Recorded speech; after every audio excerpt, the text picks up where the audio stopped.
The advice I would say is figure out what you truly need. What are you trying to solve for? And then go find somebody who actually cares. And good luck with that. But that's what I would say is go find somebody who actually cares about solving the problem and isn't trying to solve their problem.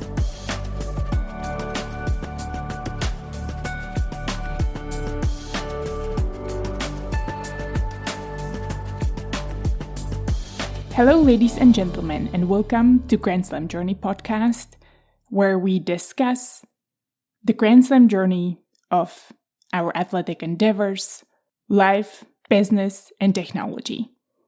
My guest today is Trevor McLaughlin, who has been mastering his skills in the realm of wireless technology for almost 30 years. Trevor is also my partner. He currently works at Meta and is also the founder of private networkfx.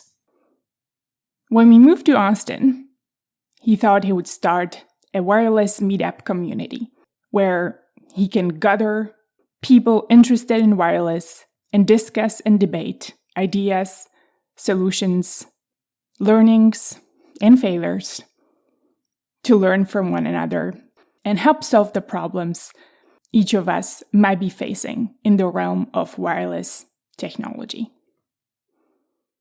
Please note that opinions discussed in this podcast are of our own and shall not be attributed to our employers, Apple and Meta.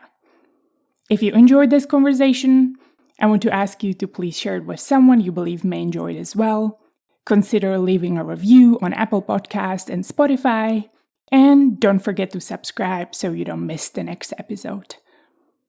This was my first podcast recorded in person, and so I apologize if you hear echo during some parts of the conversation. My mics haven't been completely tuned up for in-person podcasting just yet. I'm still working on it. Thank you for tuning in, and now I bring you Trevor McLaughlin. Are you ready? Puppy doesn't like that. What? As podcasting? No, the word. Oh. Okay, but should we start? Hi, Trevor. Welcome to Grand Slam Journey podcast. How are you? Super. How are you? Doing great. Mm-hmm. Happy Monday. Monday it is. Are you excited for the Mobile World Congress this week? Sort of. It'll be interesting, hopefully. We'll see. I hear you're fully booked. Booked up, yeah. Yeah, booked up. You can hear the puppy. Puppy slopping water. I think so. Okay, I'm going to edit this one out. No, can't edit. This is going to be Clara's first non-edited podcast. I don't think so. Yeah. That was the rules. Well, I'll see. Anyways, before we dive into all things wireless, please introduce yourself to the listeners. Ooh, I hate introductions. So, my name's Trevor McLaughlin. I would be Claire's boyfriend. Allie's dad. Allie's my dog. Actually, I guess it's Claire and I's dog. And pontificator of all things wireless. I like it. Good intro. Yeah, that's all I got. And so I typically am curious about people's upbringing and how their journey led them to the passion that they have. Specifically, I guess, technology and wireless. So how was your upbringing and how do you think it shaped your passion for technology and wireless? Upbringing had nothing to do with it. Also, as a side note, I played very little sports. So this is an oddity for your podcast. The sports I did play, I was horrible at. Which is why I don't play sports. So sports had nothing to do with it for sure. Yeah, nothing led me here other than a whole bunch of years ago, I was looking for a job because I was poor, unemployed, had a very young kid, and needed to make money. And I saw this job for wireless sales, so I applied for it. Ended up being a job at a mall in a kiosk, which is probably got to be close to the shittiest job you could have in wireless. And turns out I really liked wireless. So for the most part, the rest of my working career has been in the wireless industry in one fashion or another. And I think your first job, if I remember correctly, you actually had a different job before where you were selling alcohol in the stores. And this was a totally just a second journey. You posted about it on LinkedIn. Actually, it's the other way around. So I had wireless job at the mall for about a year until the state of Washington came in and closed the business down. It was somebody else's business. I ran their Eastern Washington side of the business. They did something the state didn't like. The state said, sorry, you're no longer operating. So that job went away. Shortly thereafter, moved over to U.S. Cellular, which is, I think, the number 5 or 6 carrier in the U.S. at this point. And worked for them for a while. Don't remember the timeline. Sold a really weird product. Basically a cell phone that's supposed to mimic a landline cordless phone for, I guess, backwoods Yakima people that don't understand cell phones. So when you pick it up, you actually would have a dial tone in your ear, which doesn't exist naturally on a cell phone. And then I don't remember what happened with that particular job. There might have been another job in between U.S. Cellular and the beer distribution company, but I did end up going to work for a beer distributor in Yakima as a new beer distributor came in, took over the business there, and actually loved that job. That was a great job. It was fun. Actually, there's a lot of good parts about that job that, looking back and thinking about it right at the moment, is one of the things that I like about wireless when you're working on a good wireless project, and that is you can put in 12, 14, 16 hours a day in the job, and you can actually see the benefits and the rewards from the time. And since I mostly spend time working, most of it's working, then I don't have to figure out what to do with the rest of my time when I'm not working. So I like that part also. But yeah, worked at a beer distributor. That job, although I loved it, only lasted about 3 months. Started as the lowest possible person, and by the time I left, I had the top sales position in the company. In Yakima, of course, so take it with a grain of salt. But I did work my way up to the top sales position in the company. But had an opportunity to go back into wireless. Wireless paid about 3 times more than beer distribution. The beer distribution business didn't want to give me a raise, which may be a reoccurring theme in this podcast, who knows. And so I left. And my beer distribution days were over, unfortunately. I've talked to many people in wireless throughout my 15-year career and have met many people in wireless.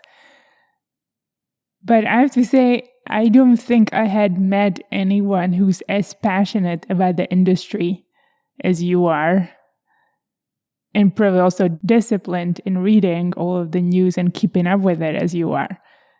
And so one thing is actually really hard for me to judge my level of enthusiasm because yours is always so much higher. What really interests you about it? What makes you want to go so deep and wide about the industry at the same time? Well, I don't know where else I would make a living.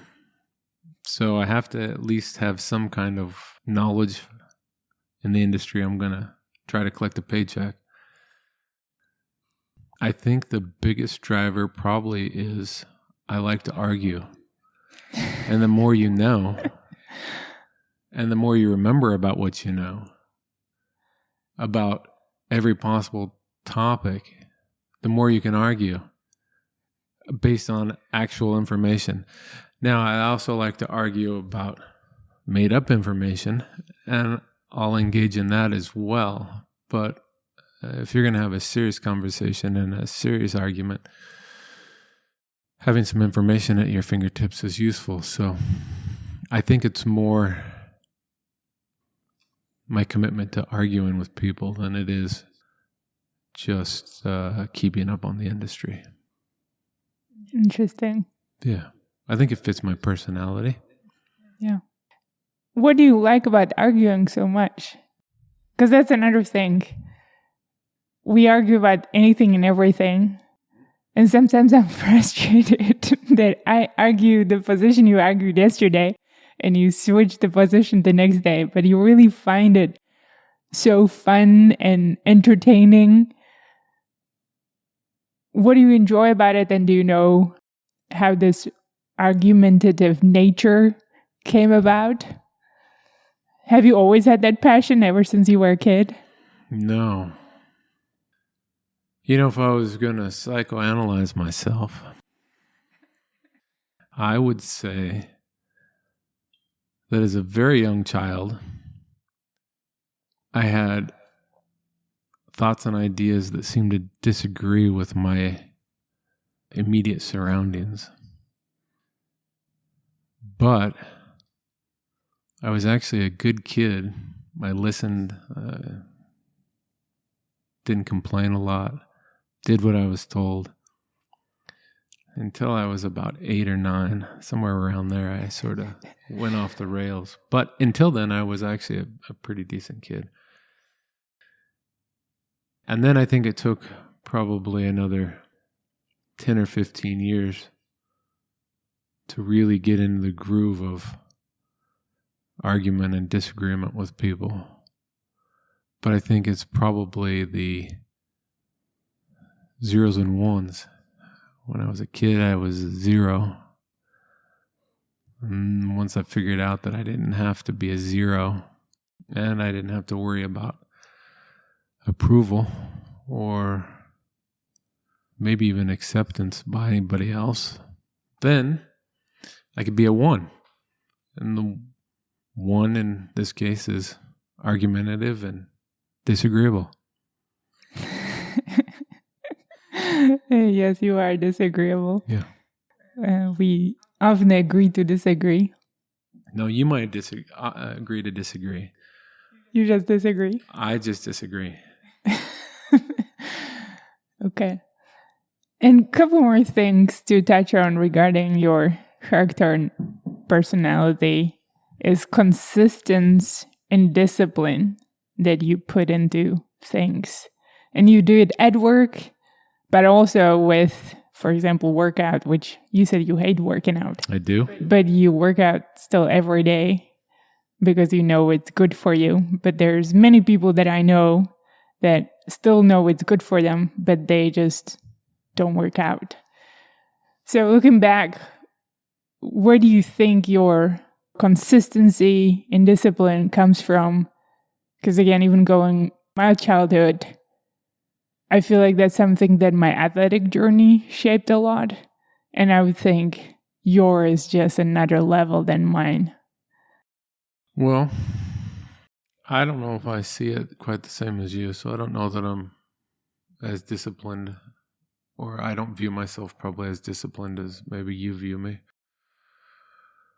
Consistent. My general outlook is consistent, so from that perspective, I think that probably fits with my view. You know, even with discipline, you still pick what you're disciplined about. Mm. I mean, I'm not disciplined about shaving my head every 3 days, even though that's the ideal time to shave. Too much sooner, it drives me crazy because I hate shaving my head. Too much longer, it causes a problem, which also makes me hate shaving my head. But for some reason, 3 days, I can't stick to. Which seems like a very easy thing to figure out because I've been shaving my head for like 20 some years. So how hard could it be? Every 3 days, just shave your head. But no, can't figure that one out. So discipline is something that, I mean, there may be a person that's perfectly disciplined in every single thing that they want to do in life, but my guess is they probably pick and choose what they're disciplined in. As far as work, I mean, work is maybe two things. One, I remember watching my dad as I grew up, and I don't think necessarily worked long hours. He would work some overtime when he could, but they were usually like 8-hour days. But his 8-hour days were actually like 11 or 12 or 13-hour days because he had to drive from where we lived to where work was and back. Sometimes he would drive from where we lived early. I guess it would have been a Monday morning. I don't know. I was a young kid. But a Monday morning, drive from Yakima up to Canada somewhere. I don't even know where. And work. And then stay up there and come back. Later in life, when I was a teenager, he would travel over to Seattle every week and work and then travel back. While I was in high school, he actually worked 2 jobs. So he worked 8 hours during the day and probably 5 or 6 hours at night. And a lot of that time, I didn't really appreciate work. I didn't appreciate the idea. I think I was probably just irritated because we didn't have money. That's probably what the biggest thing was. But anyway, I watched him, and I didn't really ever hear him complain about it. I don't think he was necessarily happy a lot of the time, but I didn't hear him complain about it. And I think it was just something that when you have a family, you have kids and you got bills, I mean, you got to do it, right? And so I think part of it came from him, from just the example. It's not like we ever had a conversation about it, so it just must have been from watching. The other part is it's probably, unlike sport that I did never have in my life, or very little, there's nothing else that I really gravitated towards to try to master. So if you think about your journey with tennis, the whole journey was trying to master being the best you possibly could be. Mm-hmm. So I look at whatever my job is within the wireless ecosystem as how can I be the best at whatever that job is supposed to be. So you've got to put in the time and the effort and meet your commitments and deadlines and have some pride in what actually gets produced. So that would be regarding work. As far as working out, I have no idea, actually. My closest guess would be that, considering I have lived with somebody who is, I don't know if I'd say fanatical, but there's definitely some neurotic tendencies around working out. And You and me? Yeah, that's right. It's not Allie. And I'm a little bit older. I figure I got to do something. Otherwise, at some point, one, you'll be able to beat me up, which would be embarrassing. And two, unless you're actually going to gain, like 30 or 40 extra pounds of muscle, which I don't think you want to do, I'm going to have to still be able to walk and move and bend over and stuff. So yeah, that's the closest thing I can come up with, is that I at least got to try to keep up with you. I mean, it's impossible, but I would be worse at it. And I'd be farther behind if I didn't at least try to work out. You still outlive me on all stuff. Yeah, so. No, I mean, sure, I have more raw power, possibly, and probably. That's to be expected. Actually, that's not true. I think when we actually used to do CrossFit at a box, I think I probably beat you in a workout twice over a 3 or 4 year period, whatever it is that the time period was we were going to a CrossFit box. So if you look at it from that perspective, it doesn't really matter if I can lift more in a raw number. You can outperform me in every single possible endeavor. So you win. And I could try to argue both sides of that one, but I'm not sure what the opposing would be. So you'll have to give me some time if we want to argue that one out. Okay. Well, maybe we can save it for later. But one other thing I want to call out is your adaptability and always wanting to move and see other perspectives. I've never met anyone who enjoys moving as much as you do. And obviously you have moved a lot when you were a kid. You could also be a professional mover because the process that you put together for moving is impressive. You kind of create a schedule and plan, and I know I just follow. But what excites you about moving so much and the newness of starting in a new place? Because most people find it annoying and challenging, but not you. No, it is annoying. It's annoying. It's a lot of hard work.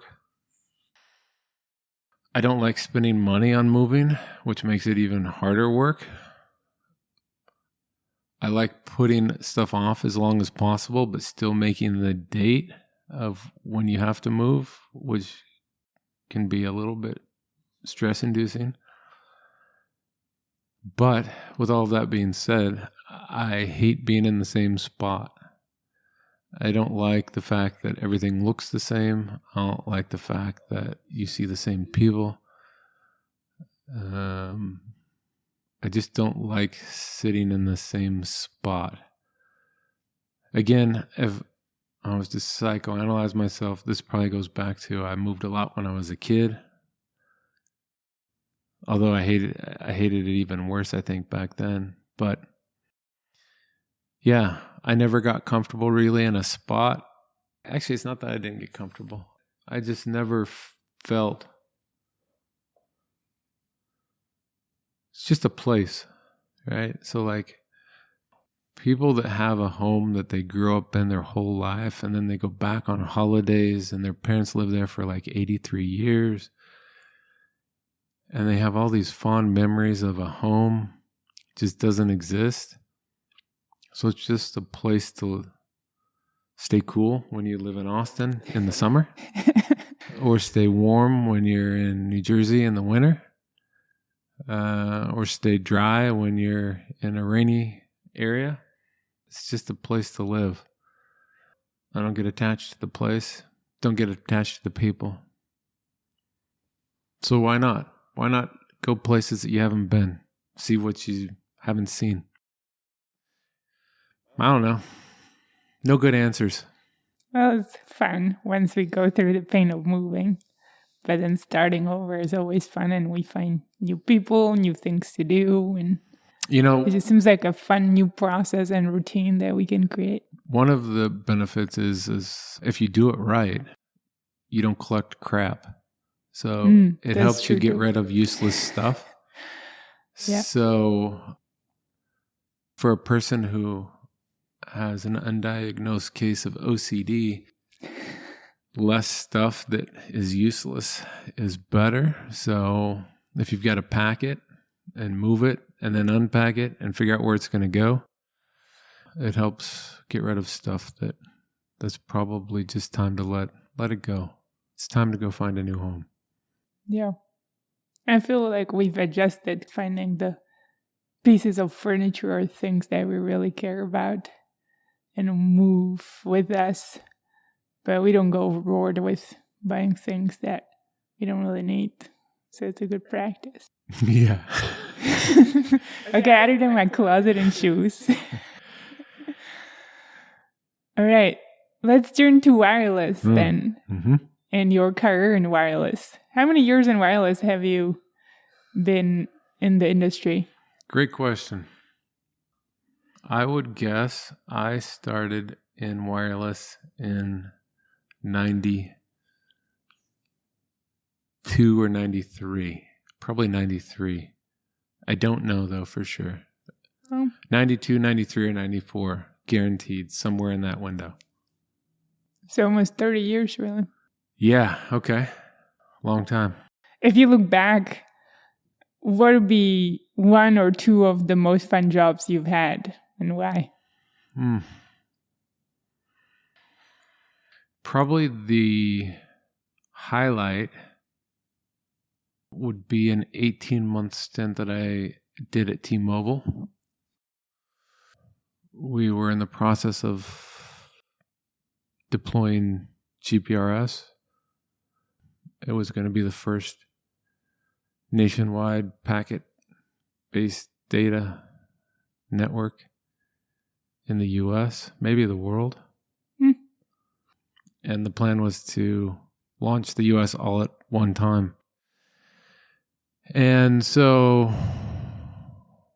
I think I liked it, one, because I traveled nonstop, which means I didn't have to sit at my house, which I hate doing. Two, I could see the progression of how things were improving as time went on and we were getting closer to the launch date. And three, we got to launch the first nationwide packet network. So that was good. That was fun. And I'll throw in number 4, which is, this was self-imposed, of course, but I got to work like 16 hours a day, which makes me happy. You like working? So, yeah, that would probably be number 1. What else would there be? I think most of my memories are fond of my time at Ericsson. Again, a lot of my time there might have been longer than 16-hour days, but they were long days, and I could usually see progress, which is always good. And I got to travel all the time, which means I wasn't stuck in one spot, which always helps. I had a huge amount of freedom in that role to sort of just do what I needed to do. And for not being a very good people person and collaborator, maybe, I was able to find a couple people, both internally at Ericsson and externally with the customer, who I still actually talk to and keep up with. I don't keep up with anybody really well, but there's some people in that I talk to more often than I talk to my family. So there's that. If you're gauging it, seems like it's pretty good.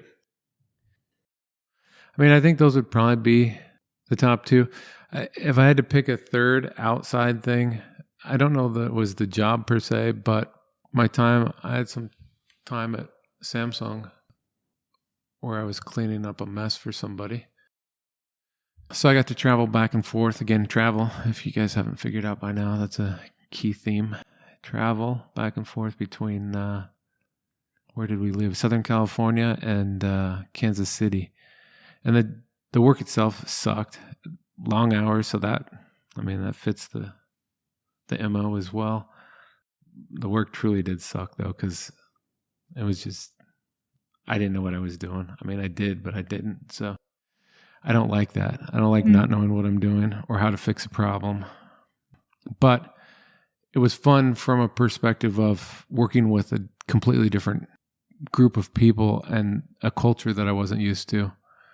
And so it was probably a good experience for me just to learn how to interact with somebody that I probably wouldn't have normally interacted with, and most definitely probably wouldn't have taken the time to actually understand past a superficial level had I not done that for 2 or 3 months or whatever the time period was that I was working on that.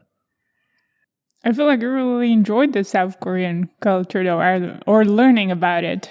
Yeah, no. And I knew you got to know the people quite well, and you would go out, even when they would come visit Southern California, you would go meet with them. What did you enjoy about it? Or what was some of the things that stood out to you about that experience the most? Maybe it's that one, looking through my lens of a job is just a job. Companies don't care about you. They'll pay you to do a job. I try to do the best job I can while I'm getting paid by that company. But when they're done with you, they're done with you, which is the way it should be. So looking through that lens, at least with the group that I was working with, I think I was probably the only person, at least I was the only person I saw in the whole building that worked more hours than they did.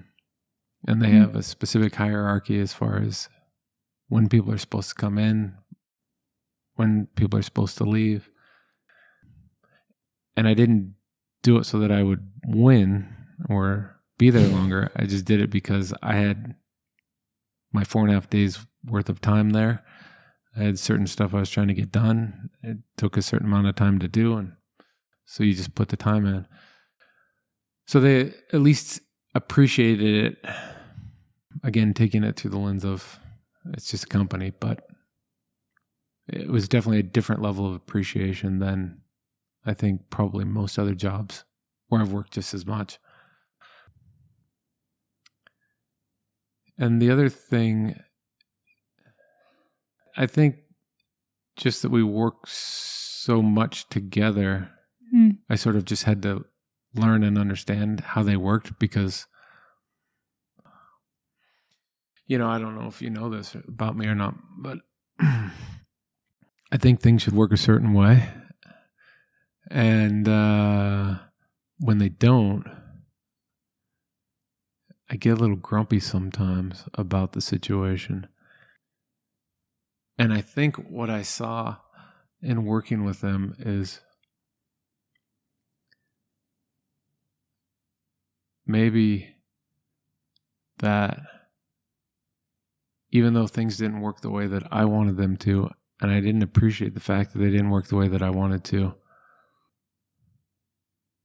because of the way that it works within the organization, they probably had it way worse than I did, even though mine was mostly self-inflicted. But I think the pressure that they had to make things work and fix things, and it was probably way worse for them than it was for me. And I'm not good at empathizing and taking somebody else's point of view, but I think being sort of immersed in this space for the extended amount of time probably gave me the opportunity to experience something that I don't usually take the time or allow myself to experience. Interesting. Just a few comments, I think, on what you mentioned. What you're saying now, it really shows what I mentioned, the consistency and discipline and your drive to be the best at the job and what you're trying to do. And you've never been an athlete, you've shared that, but I think that's an athlete's perspective. You're always trying to be the best at the sport or the things that you choose for yourself. So I actually do see that as a lot as the athletic mindset. And I've been in the corporate world for quite a while through different jobs, and I think that's very rare for people to put in that amount of work that you do to excel and deliver the results that you want to deliver and you commit to. Maybe. I think it's just more the way that I am. I think it's, I don't think it's anything special. I just think it's the way I am. In fact, I think that's how it should work. This is a nitpicky thing on my side. Being that I'm not an athlete and I can't hang my hat on saying, wow, this is an athlete's mindset. Sometimes I wonder if it's just a mindset and it's attached to whatever you use it for. Sure. But I will never know truly because I'm not an athlete. So maybe the athlete mindset is different and I just don't know because I'm not an athlete. No, I think it's true. I see what you're saying is true. But I think great athletes need to have that mindset. But I think that mindset is also parallel, or it applies to perhaps entrepreneurs or some other people like you that decide to adopt that mindset. So I think these things are characters and personality traits that probably anyone could have, but I would argue not that many people have. Okay, let's argue. Okay, I don't know if we have enough time. But another thing, what I wanted to sum up is your ideal job. So what I'm hearing you described is a job where you can travel a lot, a job where you can work 14 and 16-hour days and solve problems. That's right. And a job where you can have some sort of autonomy and freedom on how you go around solving the problems and get things done to see progress. And good coffee. Oh, coffee is important. Yeah. Anything I didn't address? And then pay, of course. Yeah. Yeah, I got to get paid. But yeah, those are the highlights. And so throughout your wireless years or experience, you worked at, is it T-Mobile, US Cellular? Yeah, I'll go through the progression. So the first job was, actually, I don't know the name of the company, but they were a dealer for Cellular One. So people that are old might remember that brand. So Cellular One, then US Cellular, and then I started at VoiceStream, which became T-Mobile. And then from T-Mobile, I went to Ericsson. And from Ericsson, I went to Samsung. And from Samsung, I went to Mobility. And then to T-Core for a short stint. And then to Dell. And now at Meta. I think that's the way it goes. Nice. You can check my LinkedIn profile if you'd like to verify. I'll add it to the episode notes. Yeah. Is there a company or culture that you really appreciated the most? I know you don't connect particularly with company cultures. No. But Company cultures I find to be superficial and a waste of time. I will say that probably the only company that I worked for, actually there's two. So there's two that I'll call out. So when I worked at VoiceStream, when I first started there, I don't know if it was actually all on its own, if it was still part of Western Wireless, but again, going back to the olden days, people that are in wireless will know the name John Stanton. So John Stanton was still the CEO of VoiceStream. And I think he was the CEO of Western Wireless too. And I was just a salesperson, so I didn't have like day-to-day interaction with John. But somehow I managed to win a quarter sales thing for one of the quarters. And this is when I lived in Portland. So for the 2 or 3 day get together for winning that quarter's sales something. I don't know. They would pick one of our markets. Unfortunately, at that time, VoiceStream was very small. I think we only had like 5, maybe 6 markets in the whole U.S. And even worse, they decided to pick one that was probably the least interesting to me, which was Seattle, because I grew up in Washington, so I've been to Seattle enough that going to Seattle wasn't a treat at that time. But nonetheless, went to the event, and John came in and talked to our group of salespeople for maybe an hour. And it's probably the only time I've listened to an executive at a company that I've worked for that I walked away and actually had respect for, because he could rattle off any number on any part of the business that you could ask a question about. And he actually truly seemed to care about the business itself. And so I'm sure that probably helps develop culture. I don't know that you can actually manage culture, though, in big companies. They're just slogans on the wall, in my mind, once they get big. But I did leave that event thinking, man, this guy's impressive. And that's my only interaction I've ever had with him. I think the other person is one of my managers at T-Mobile. And for somebody who doesn't have warm feelings and empathy and compassion, that would be me. The manager that I had always had all of those things, plus probably a whole bunch of other stuff that I don't even know what to call it. But yeah. Is it Sasha? Sasha, yeah. So those are probably the only 2 people that, I mean, you asked me about culture, and that's probably the closest I can come to answering it, because I'm not a culture kind of person. So let's dive into your private network FX company. You're the founder and CEO of Private Network FX. And the only employee.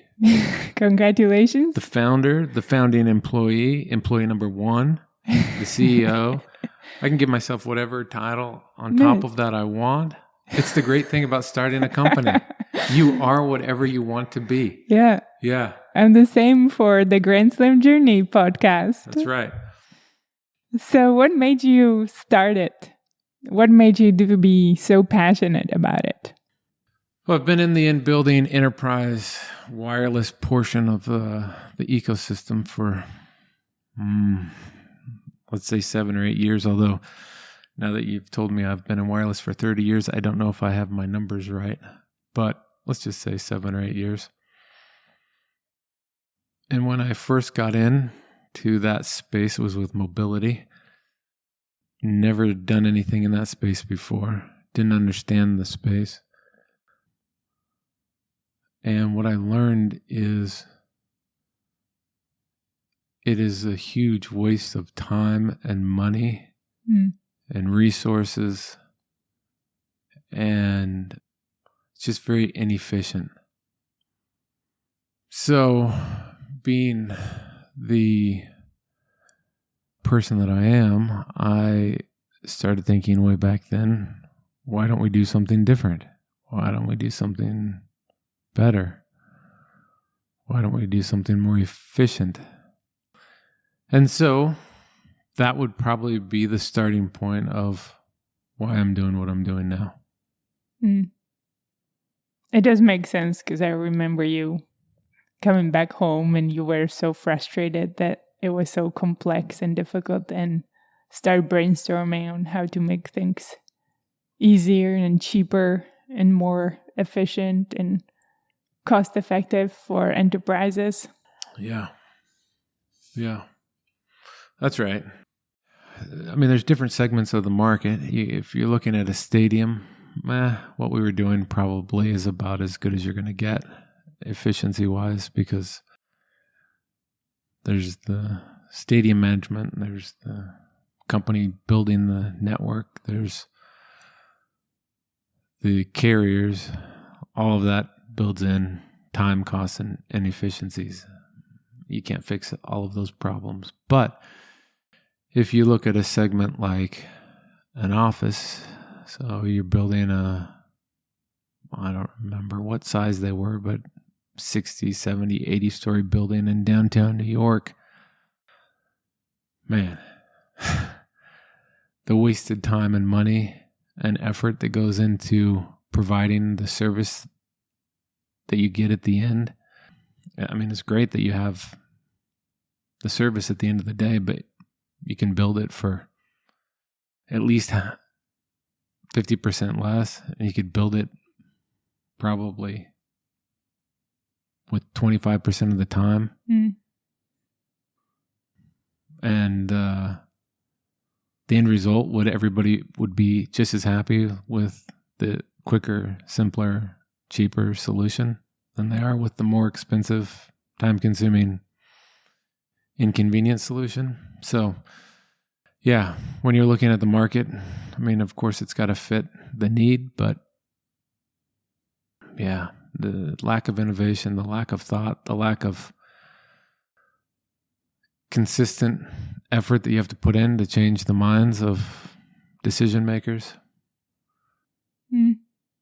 What do you see are the main issues of other people stepping in and trying to make it more effective? Well, you have the carriers. So the carriers, I mean, they've spent, I don't know the exact number, but it's got to be, let's guess $150 billion in spectrum in the U.S. Maybe more, maybe less, but it's got to be somewhere in that neighborhood. So they've bought this asset that you can't see, just floating around somewhere. And they have exclusive rights, or they're supposed to have exclusive rights, assuming nobody camps on their frequencies, to that spectrum, and they can use it to provide the service that they see fit to their customers, assuming it's within regulation, meets regulation of the FCC, how they obtain the license. So you've got the carriers who've spent all of this money. You've got carriers that also have a whole bunch of legacy ways of working. Some of them more than others. Some of them, are newer companies. Some of them are older companies. You have companies who keep cutting staff, which puts strain on resources, both from a physical perspective, but also from a financial perspective. And then you take those things, and I don't know, maybe some other things, but you take those things, and the carrier's trying to figure out, how do they actually monetize this? How do they get a return? How do they make their stock price go up? How does the CEO keep his job? How do I get my bonus? How do I get promoted? How do I make my KPIs look really good? How do I win the marketing message? And so there's a whole bunch of factors there, and people and thoughts and influence and stubbornness. So that's the carrier perspective. And then you've got the other side of the market. Actually, that's not maybe even the other side. There's a whole bunch of sides of the market. You've got RAN vendors, right? So you've got your Ericsson, your Nokia, that used to also include Alcatel and Nortel and Motorola, Siemens. I don't know, that's the only ones I can think of, but Huawei, but not here. Yeah, really. Huawei, I guess, for a little bit. And if you're going to go there, you got ZTE and somebody else. So you've got the RAN vendors who, they've got all the same problems, really, that the carriers have, except for they don't have the spectrum. So they've got their entrenched positions, and they got their product lineup, and they got to make money, and they got their processes and their bonuses and their marketing and trying to win the carrier business. So you've got that as a second pillar. Let's use the fun CEO language of the week. There's going to be 5 pillars, I'm going to guess. I don't know. We can add to it or subtract to as we need, but this is going to be the 5 pillars of enterprise wireless. Then you have, maybe you could take the locations. So you've got the locations where you're going to actually build this out at. And I think they probably don't understand the market that well. Some better than others, but most people off the street that I have conversations about wireless with don't understand wireless that well. So I'm just assuming if you're in building management, you might have a little bit more knowledge in general than the average person, but it's not your core business. So you've got to figure out, they've got to figure out, what do we do? Do we need it? How much does it cost? Do we get any return for it? What's the return? What's the structure of the deal? How much money can I get out of it? Do I got to pay for it? Can you convince all the carriers to come in? Do I need all the carriers to come in? What are my tenants saying? How do I get my bonus? How do I get a promotion? Right? I'm sure all this stuff factors in. All right, so that's pillar number 3. Pillar number 4 is you got whoever's going to deploy the network. So that could be a 3PO, that could be a system integrator, could be an equipment manufacturer, I guess, in theory. And really, you've got all the same problems. How do you monetize it? How do you convince them to sign on the dotted line? How much can I make off of it? What can I charge them for it? How am I going to sell this to the carriers so they'll connect to it? How can I drive the cost out but keep my margins up? Right? I mean, it's there's just a whole bunch of moving parts to everybody's calculus, most of which I've never been involved in. I don't care about that part of it so much. I see the dynamics because I'm in front of the customer. I deal with the vendors. I deal with the carriers. So I see all the dynamics. And it just adds layers of complexity. And then you've got, sometimes you have another layer, which would be like, say, a project management group or just a management group itself. And again, I don't know, I could rattle through their layers of stuff that they're concerned about, but basically you just have a whole bunch of hands, minds, thoughts, ideas. And in general, I think people are adverse to change. And if you want to change something, I think the normal way is you have to dedicate a lot of time and energy and possibly capital to changing something. And what's the motivation for anybody to change anything in any of those 5 groups if things can at least work at the end of the day? It might take longer, it might cost more, it might be frustrating. But if it works, who's going to spend the time, effort, and capital to change it? So, nothing changes. We just keep going on. Status quo. Status quo. You described it well.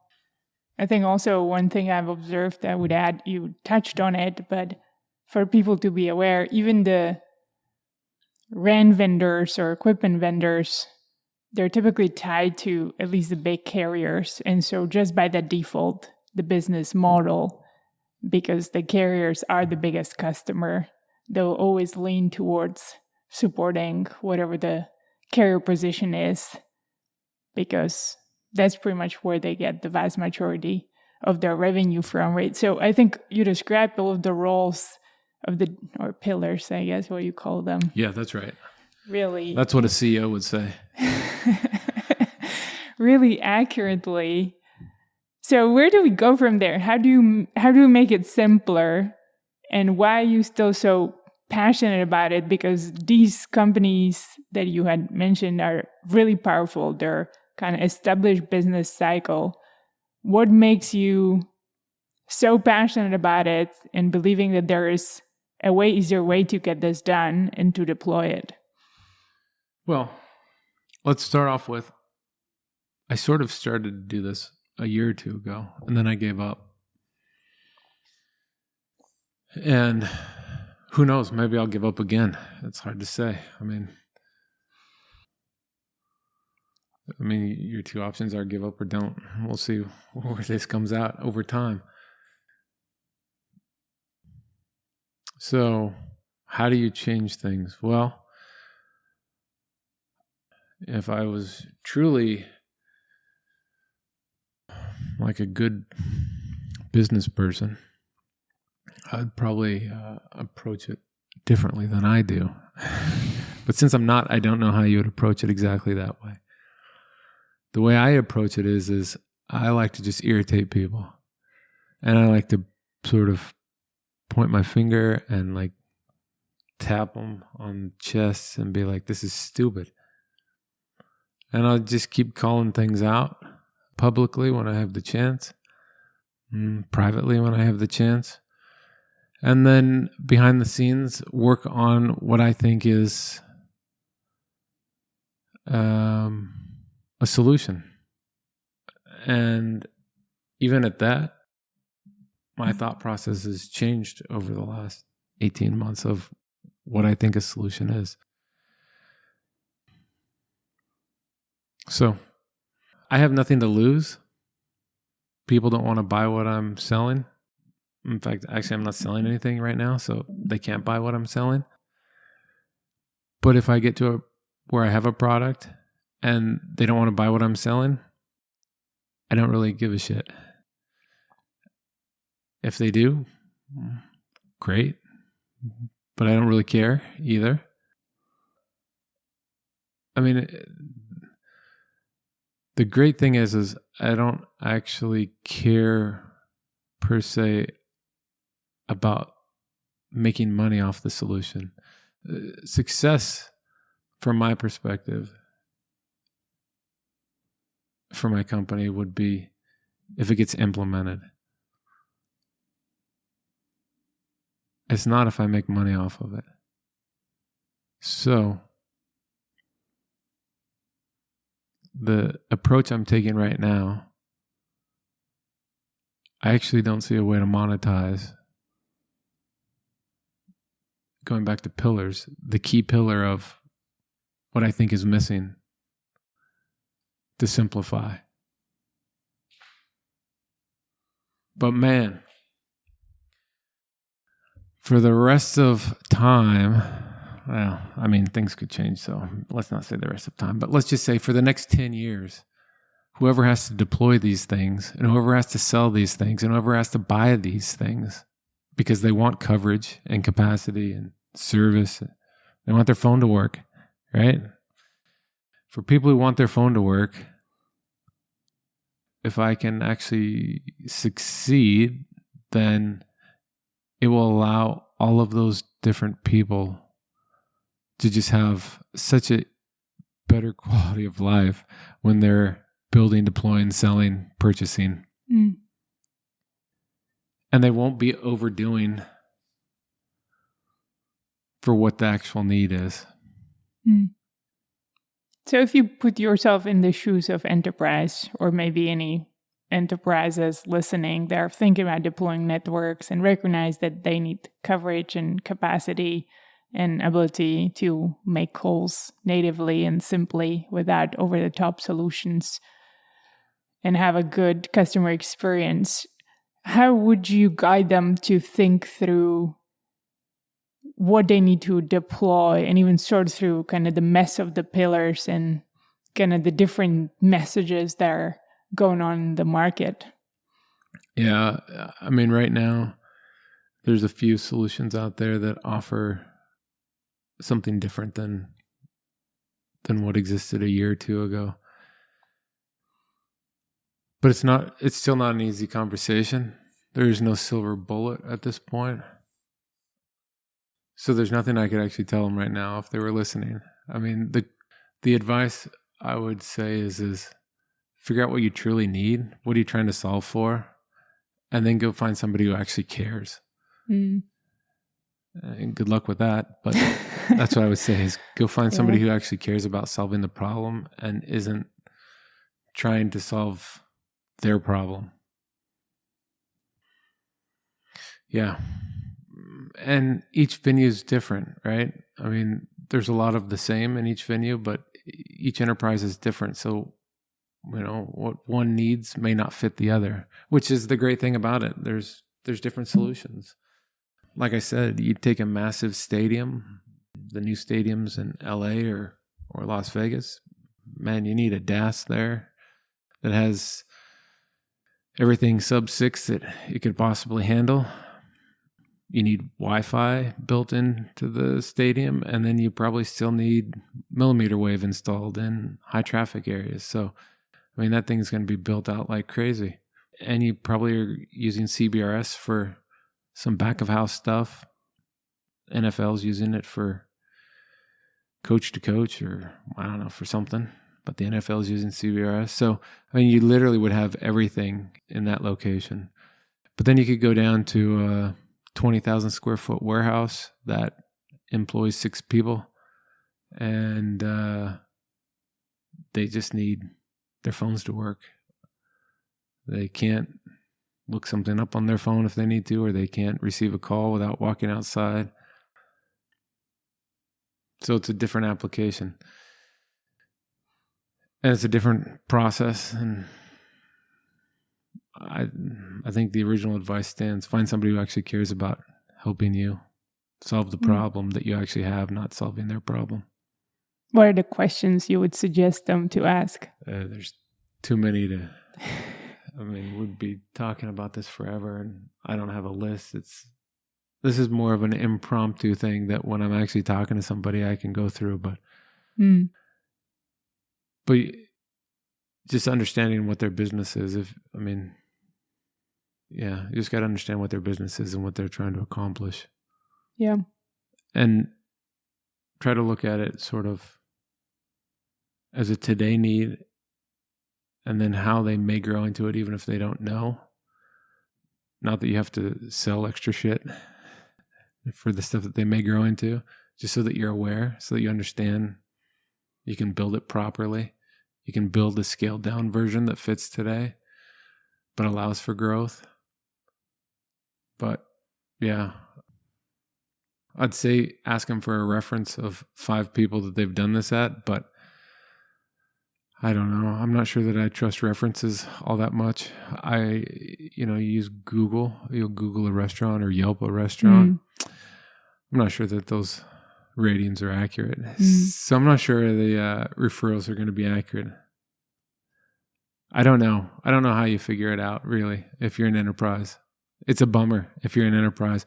And even worse for the enterprise, at least from the outside looking in, I've never been in an enterprise, so I don't know, is they have this with everything. It's not just wireless, like LTE, 5G wireless. It's maybe they have Wi-Fi, and then they have building controls, and they have public safety DAS, and they have plumbing, and they have electricity, and they have lighting, and they have all of this stuff. And for them to figure out what and how to do it, man, I don't know. I'd hate to run a big a big building. There's just too much to know. So yeah, I don't know. I don't know the answer. Considering you're not someone who says who likes people, or you say you don't really like people or keep in touch. Yeah. You've been really passionate about building a community here in Austin of people in wireless who are trying to solve this problem, especially around private networks, and make it more scalable and more effective and more efficient. Yeah. I'm trying to. It's not working well. I thought I would try something new. Moved to a new city. Thought I would try something new. What makes you say it's not working? I can always fail at it. I'm all right with that if it fails. Participation sucks. You'd think 2 hours of somebody's time once a month, if nothing else, it's at a brewery, and you'd think just to go and have a beer and relax for 2 hours. But maybe people do that all the time, and so it's not that big of a deal. I don't know. I really enjoy, again, this is sort of my nature, I really enjoy arguing. So having a group of people in wireless that you can argue with that maybe can argue against something that I think that can help me improve upon my idea, I find that to be the greatest thing ever. But maybe that doesn't fit everybody else. Maybe everybody works differently. So I don't know. But yeah, I thought I would try it. I'll continue forward, see if we can make a success out of it. I'm not a good marketer, so I'm not going to market that much. And it'll just, people either have to find value and participate or not find value. And I mean, worst case scenario, I go have a beer and enjoy a new brewery that I haven't been to, because there seems to be like a whole bunch here. So it'll take me a number of months to get through them all. And yeah.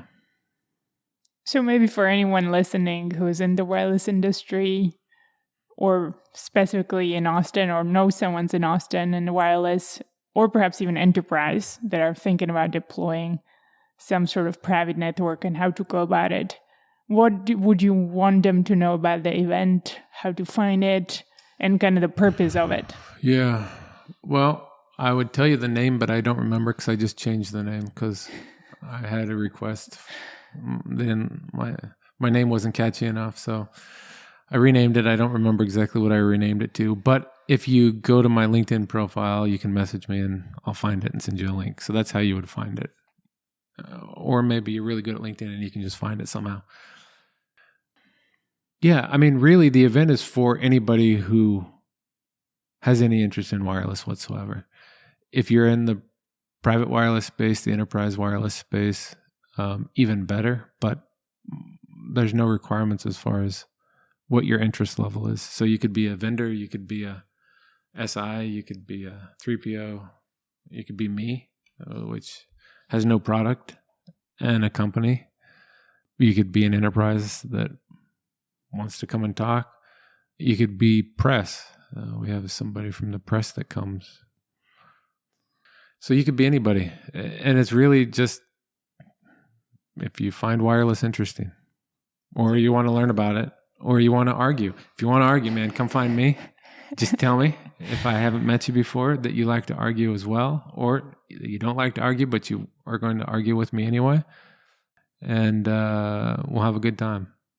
Yeah, I could agree with that. You're pretty good in arguing, and you enjoy arguing. But really, in essence, is anyone who wants to learn about wireless, argue about wireless, or have an idea in the realm of wireless or private networks industry 4.0, the way people calling it IoT, or kind of deploying some sort of system, and they just want to bounce off of ideas and ideate and see how they can brainstorm something productive or come up with different ways to solve the problem. Yeah. Or, I mean, ideally, and have a beer. What's that? And have a beer. And have a beer. But yeah, and ideally, there are people, unlike me, who doesn't actually have a product. There are people that come that do have products.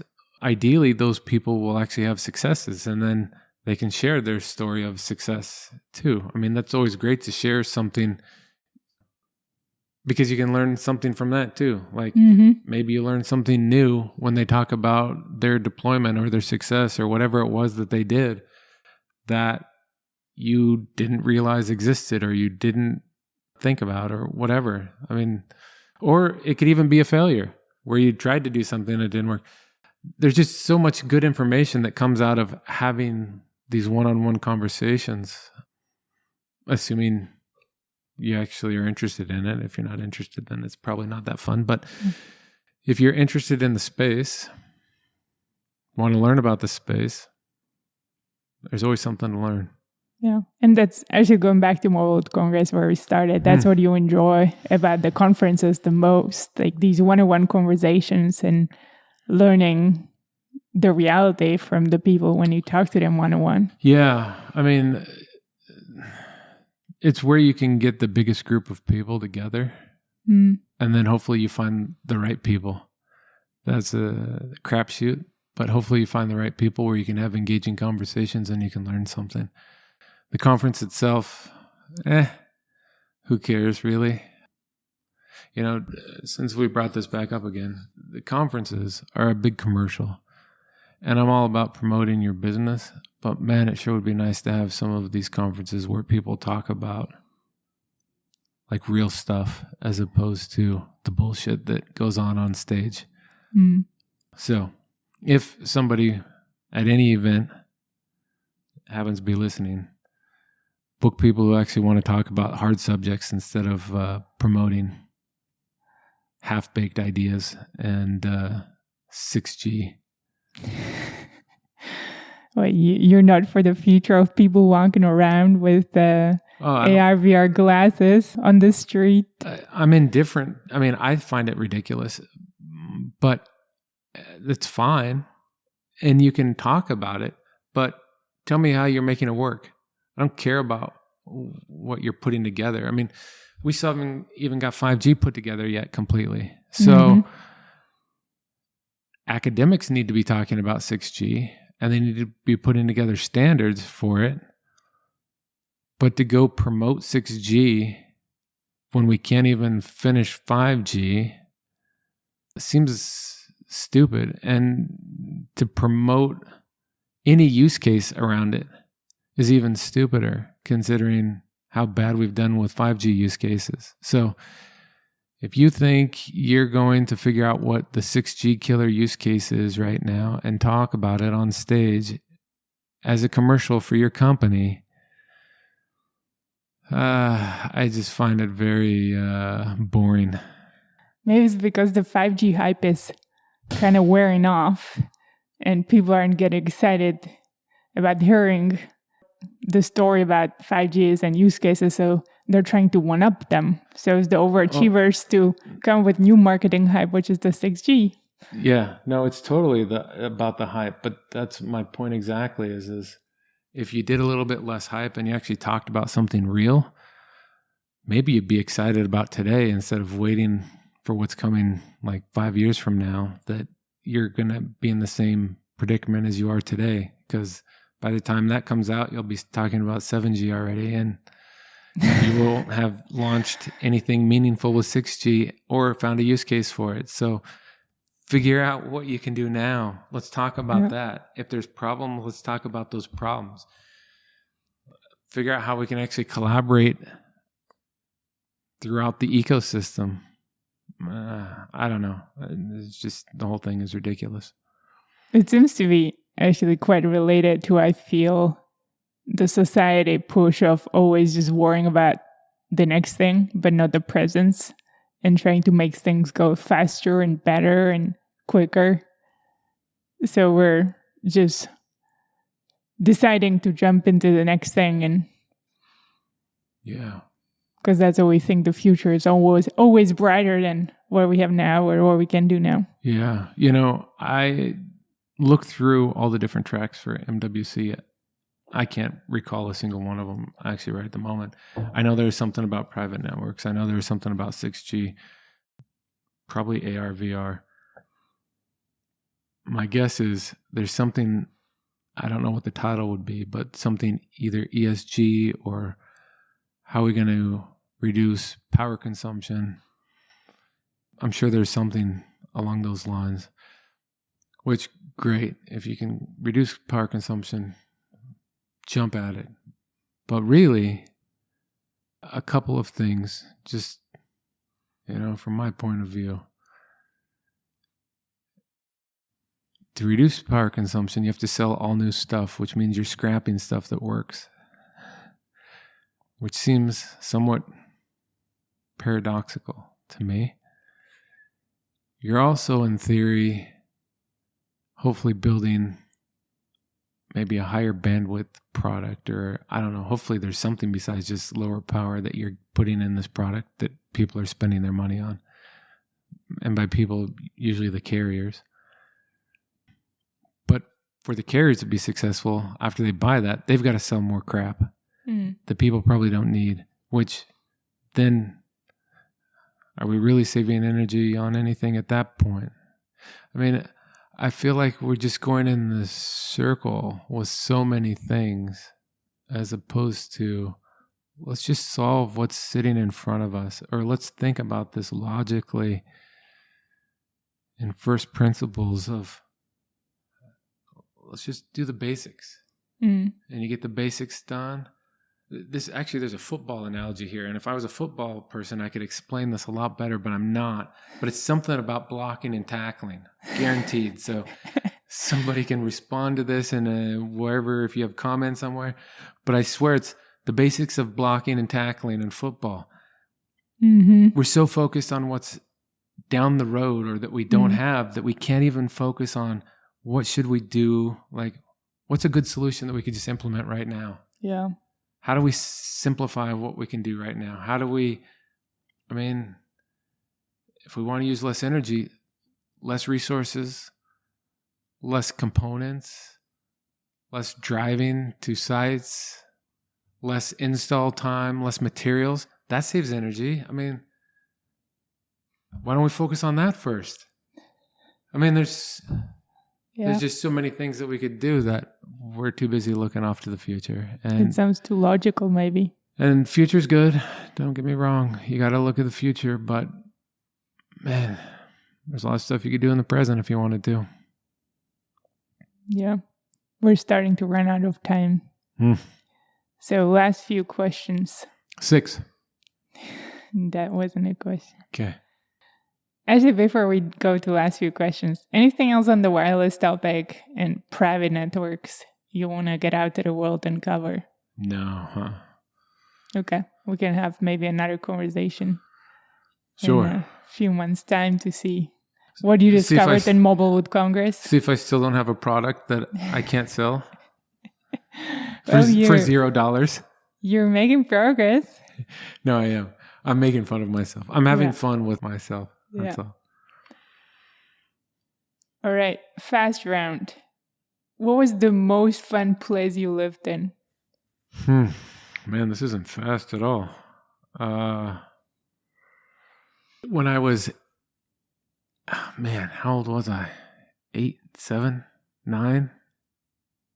8 or 9? When I was 8 or 9, we lived in a trailer park for 2 weeks in Oklahoma. Don't know the city, but there was an amusement park within walking distance of the trailer park. And somehow in that 2 weeks, I think we got to go there like 3 or 4 times. And this is before rides made me sick. And so I actually liked amusement parks. I mean, what's better than living right next to an amusement park? I think you listened to most of my Grand Slam Journey podcast episodes. Yeah. Do you have a favorite one? Yeah. But I don't know which one it is. It was one that was like probably 5 or 6 or 7, roughly. I'm horrible with time periods. Was it episodes back? I don't know, but I actually listened to it and I was thinking to myself, Claire's making really good progress on her podcasting. And she picked a really good guest for the podcast, but I don't remember who it was. So I can't give you my all-time favorite, but your one with Annie Duke was really good. Thanks. Annie's great. Yeah. But that's not my favoriteest one. I'd have to go back and look at it to figure out who my favorite one is. Okay. So we'll report later. Yeah. I listen to so many podcasts. I mean, that's something we didn't talk about, but I listen to like 4 podcasts a day. So for me to keep any of them straight. You could be a professional podcast listener. Well, I mean, I could be, as long as I don't have to recall what's in the podcast. I still don't know. Do you have a most favorite podcast you would suggest right now, or you're listening to the most? No. In fact, I would like to find a new favorite podcast, but I don't have a favorite right now. What would you want to inspire people to be doing more of or less of? I'm not really an inspirational kind of person. So, I don't know. Okay, we can do it one more time. Give it a... I still don't know. Okay, I'll reframe it. But new question. You say you hate workouts, but you still work out every day. If you had to pick an exercise or a specific lift that you enjoyed the most, which one would it be? Whichever one was maximally beneficial with the least amount of work. So anybody who knows that answer, for lazy people, but wants the maximum benefit, let me know. For like a whole body? Yeah, I mean, whatever gives you the maximum benefit overall. I think that could be a back squat. Yeah, I don't know. But yeah, that goes to my non-athletic laziness side. Maximum benefit, least amount of effort. Yep. There's been a lot of chaos going on in the world lately. I think it's always there. That's your view. Yeah, that's it's always right. been there. Yeah. But I would argue it's more elevated because you have more information coming at you from all fronts. I mean, that has been a trend the past few years, but more so than if you look at the history even a decade or 2 decades later, right? The way we consume information or the information is coming at us has been overwhelming. And so sorting through it and making sense of it is really difficult. And it can create an overwhelming feeling for many. It's like you have a whole bunch of grandmas, right? It's true. Because your grandma tells you stuff, and most of it is bullshit. My grandma always tells me things about earthquakes and tornadoes and flooding but they and also shooting. give you these wise sayings and these, if you go out in the rain, you're going to catch a cold things. So it's like you have 5,000 grandmas telling you stuff all the time, and most of it's useless. That's the only difference. Instead of only having 2 grandmas like you did, say, 30 years ago, you've got 5,000 grandmas now. Yeah, that's a good way to look at it. Yeah. All right. What would you suggest people to be doing more of or less of? Stay off social media. Social media has good points to it, but I'm not sure that you can't do the same thing via a group chat. But let's say LinkedIn is social media. It is. And it's not maybe quite the same as some of the other ones, but it is the best way to find people, or it's the best way I've found to find people in different companies and industries that you want to reach out to. Which actually goes back to, you can't just call somebody anymore and get who you need to talk to, because you call them and most likely you'll get voicemail or somebody, but not the person you need to talk to.